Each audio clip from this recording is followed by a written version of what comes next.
Bonjour tout le monde. Depuis plusieurs jours, j'entends de plus en plus parler de ça. Un parlementaire a déposé une proposition de loi visant à immatriculer tous les engins, notamment les trottinettes, les vélos électriques aussi. Une manière selon lui de responsabiliser les utilisateurs, ainsi passibles d'être vidéo-contrôlés. Alors est-ce que cette proposition de loi est une bonne idée? Est-ce qu'elle va apporter plus de sécurité sur nos routes? Ou au contraire, risque-t-elle d'engendrer des problèmes qui n'ont pas forcément été identifiés par ce parlementaire? Je vais ici analyser tous ces points pour que vous puissiez vous forger votre propre opinion.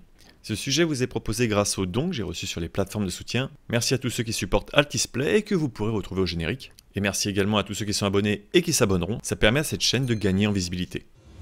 Pour revenir à cette proposition de loi, tout d'abord le premier argument derrière ce projet, c'est de responsabiliser les usagers. Sous-entendu, permettre d'offrir plus de sécurité sur la route. Et pour mieux comprendre qui impactera cette loi, je vous propose de dresser un tableau de l'ensemble de ces usagers qui seront concernés. Nous avons donc les vélos et vélos à assistance électrique, les engins de déplacement personnel motorisés, autrement dit trottinettes électriques, gyroroues, skateboard électriques et gyropodes, à ne pas confondre avec les engins de déplacement personnel qui sont ici des trottinettes et skateboards, mais sans assistance électrique. Et enfin, le petit dernier de la liste, c'est le cyclomobile léger. J'avais d'ailleurs fait une petite vidéo pour le présenter.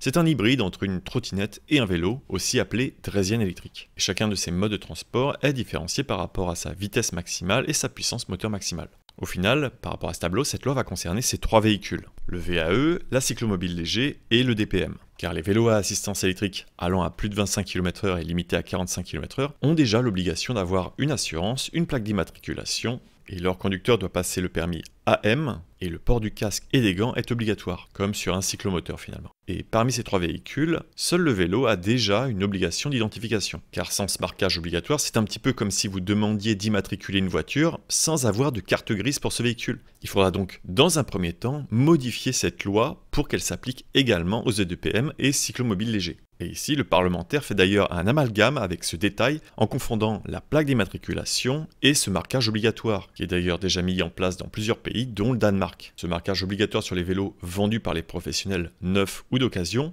permet de simplifier la restitution du vélo en cas de vol, car sans ce marquage, il est très difficile de faire un lien entre le vélo et son propriétaire. Et la mise en place de ce marquage obligatoire n'a absolument pas impacté les ventes de vélos ni le prix de vente. Cela ajoute juste une étape supplémentaire au moment de la revente de son vélo d'occasion.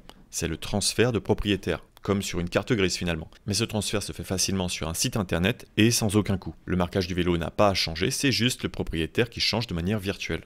Enfin, la mise en place de ce code n'a pas non plus modifié le comportement des usagers, ni l'accidentologie. On ne peut d'ailleurs pas différencier un vélo marqué d'un vélo non marqué. Et donc ce marquage est très différent d'une plaque d'immatriculation. Il ne vient pas ajouter des démarches plus complexes comme l'obtention de la plaque d'immatriculation, qui est une démarche que l'on peut faire en ligne pour son speedback et qui prend à peu près 1 à 2 semaines. Il ne vient pas ajouter un surcoût sur le vélo, comme un support pour la plaque d'immatriculation, l'achat d'une plaque d'immatriculation, ou le changement de la plaque d'immatriculation en cas de changement de propriétaire. Toutes ces étapes et coûts seront juste un frein de temps et d'argent sur l'accès de ce mode de transport. Et c'est vraiment dommage car les VAE aujourd'hui sont une superbe porte d'entrée pour de nombreux nouveaux cyclistes qui ont peur de la contrainte physique qui impliquerait un vélo sans assistance électrique. Et c'est aussi un ajout de confort et de sécurité pour de nombreux cyclistes. Cela risque finalement de reporter ces usagers qui souhaitent acheter un véhicule personnel sur de la location ou simplement un autre mode de transport, car l'argent et le temps sont des leviers extrêmement importants pour permettre un accès facile à ce mode de transport.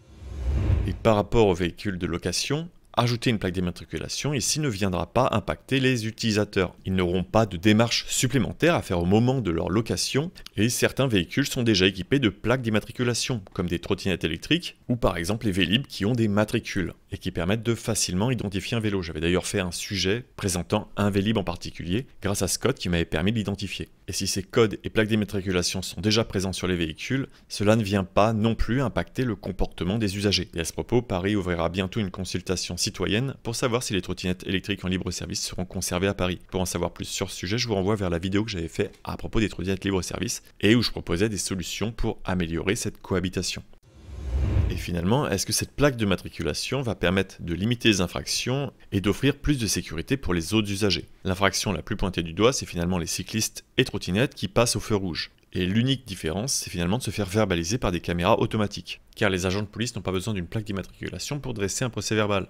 Ces feux équipés de caméras sont très rares à Paris, il en existe environ une dizaine, et on peut d'ailleurs voir que malgré leur présence, malgré les panneaux les indiquant, les véhicules motorisés qui sont équipés d'une plaque d'immatriculation ne les respectent absolument pas. Car s'engager dans un carrefour, même si vous avez le feu vert, est interdit si vous risquez de bloquer l'intersection. Et dans cette intersection-là en particulier, les losanges indiquent l'endroit où il ne faut pas rester arrêté une fois que le feu passera au rouge. Autant dire que pour ces feux automatiques, l'intérêt restera très limité et ne concernera que les intersections sans aménagement cyclable. C'est-à-dire les intersections où les cyclistes n'ont pas de panneau M12 sous les feux, leur permettant de passer le feu au rouge sous certaines conditions, ni sur les pistes qui sont séparées de la circulation, leur permettant de passer sans feu de circulation. Et c'est là qu'il y a une grosse différence avec les vélos équipés d'une plaque d'immatriculation, les cyclomoteurs, car ces véhicules n'ont pas le droit d'utiliser les aménagements cyclables. Ce sera des éléments qu'il faudra prévoir sur la verbalisation automatique pour éviter de verbaliser les cyclistes qui ont vraiment le droit de passer quand le feu est rouge. Est-ce que vous commencez à voir où je veux en venir? Cette vidéo verbalisation ne fonctionnera finalement qu'aux endroits qui ne seront pas équipés d'aménagements cyclables. C'est-à-dire les endroits les plus accidentogènes, les endroits où il faut en priorité protéger les cyclistes et conducteurs de DPM. Et si vous avez ouvert l'œil, vous avez également vu ça. Une personne en trottinette qui préfère circuler sur le trottoir faute d'aménagement cyclable sécurisé. Et c'est aussi ce qui est montré sur BFM pour illustrer les mauvais comportements. Une trottinette sur le trottoir ou encore ce vélo qui zigzague sur la route. Si un cycliste va aller slalomer dans la circulation parmi les véhicules motorisés, c'est jamais par plaisir, c'est un manque de choix. Là, par exemple, vous êtes en train de montrer la Concorde, c'est le Mordor cyclable le truc. Personne n'a envie de circuler dans la circulation et pourtant on est obligé, il n'y a pas d'aménagement cyclable. J'aimerais bien aller à gauche, merci. Hop. Ensuite, pareil, feu clignotant, donc on communique avec les autres usagers en faisant des signes de la main. Pour recentrer le débat sur les accidents, comme j'avais pu en parler sur M6, l'augmentation de l'accidentologie ne se fait pas dans les milieux fortement urbanisés, comme les centres-villes, avec les feux rouges grillés et les usagers qui roulent sur le trottoir. Cette augmentation de l'accidentologie arrive dans les milieux ruraux, dans les banlieues, là où les aménagements cyclables sont très rares et où le danger est la différence de vitesse entre les usagers. Il est également souvent avancé que les cyclistes et EDPM représentent un danger pour les piétons. D'après la base de données annuelle des accidents corporels fournie par le gouvernement, on se rend compte qu'entre 2015 et 2020, aucun piéton n'a été tué sur le trottoir par des EDPM ou des cyclistes. Le danger vient exclusivement des conducteurs de véhicules motorisés. Et on retrouve quasiment les mêmes statistiques sur les traversées de passage piétons. Après, avec cette logique, on pourrait dire que le problème vient des piétons et qu'il faudrait également leur mettre des plaques d'immatriculation. Ça se trouve, c'est parce qu'ils font n'importe quoi. Et il y a un dernier point par rapport à cette verbalisation automatique, c'est les excès de vitesse. À Paris, il existe uniquement 3 radars automatiques qui flashent à 30 km/h. Par rapport à ces 3 modes qui vont être concernés par la plaque d'immatriculation, seul un peut aller au-dessus de cette vitesse. C'est le vélo à assistance électrique. Et finalement, c'est celui qui va devoir fournir le plus d'efforts pour pouvoir atteindre cette vitesse. Car l'assistance d'un vélo électrique s'arrête à 25 et pour aller plus vite, il faut vraiment pédaler beaucoup plus fort. Et seuls certains types de vélos de route peuvent atteindre assez facilement cette vitesse et la maintenir, mais ils ne seront pas concernés par cette plaque d'immatriculation. Donc voilà, ici, ouais, ça... Si, il essaie de faire... Ah bah voilà, il a fait flasher le cycliste. Donc il fonctionne bien celui-là.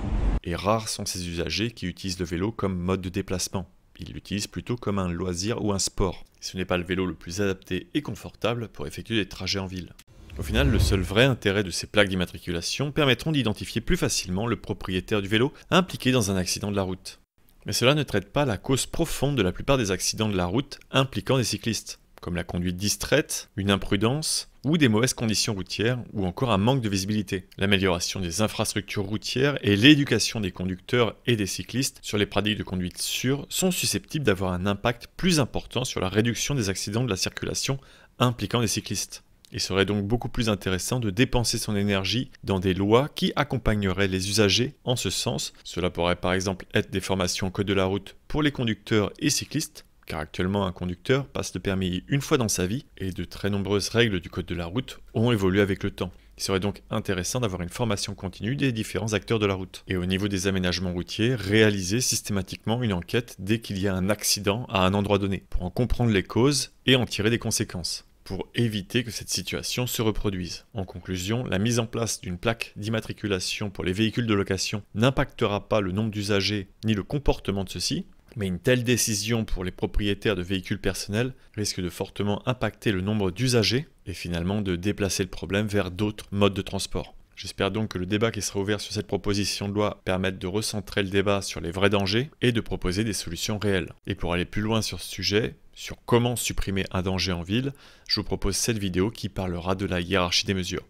J'espère que vous avez apprécié ce contenu. Merci à toutes les personnes qui soutiennent cette production sur Utip, Tipeee, Twitch, Patreon et YouTube. Et si vous avez d'autres arguments ou suggestions qui permettraient d'améliorer cette qualité de circulation entre les cyclistes, piétons et automobilistes, n'hésitez pas à me les partager, ça pourra toujours m'intéresser pour en faire un autre sujet. Il est temps de vous laisser et de vous dire à bientôt pour de prochaines vidéos.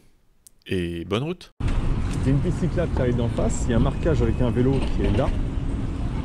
Et quand on arrive là, il n'y a pas de sens interdit sur le côté droit. Il n'y en a qu'un au niveau du côté gauche. Ce qui fait que les cyclistes qui s'engagent par là, on ne peut pas vraiment leur donner tort. Ils sont dans la continuité de la piste cyclable. Ils se disent bon ça continue par là. Et en fait là ça les envoie droit au casse-pipe.